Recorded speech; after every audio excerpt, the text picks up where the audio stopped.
It's not considered an emergency service, but there are literally thousands of people alive today because of them who would disagree. In 2014, they attended more than 18,000 calls in Lincolnshire. They saved 91 lives with defibrillators alone. I think people might not be aware of the statistics that have come out for the last year, and that is, of the calls that we've been on, just over 50% of the calls we went on, we arrived before the ambulance.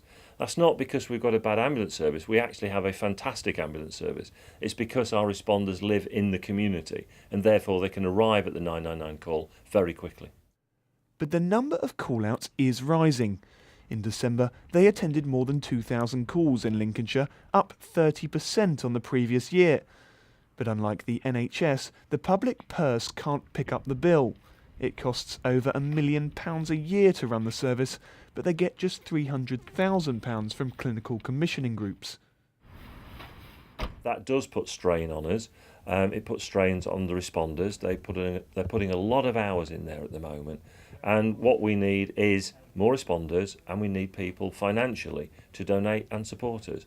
There are numerous charities in our area. Our Lives is a very important one, and we do need to raise awareness and raise funding for our Lives, which is needed. And it's not just money they need.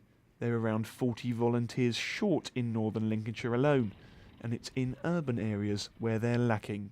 Some of the villages we've got are quite well supported, but in the towns, obviously it's a big area. It's very difficult for Lives responders to get through to cover a big area because obviously we don't travel on blues. We have to keep to the speed limit.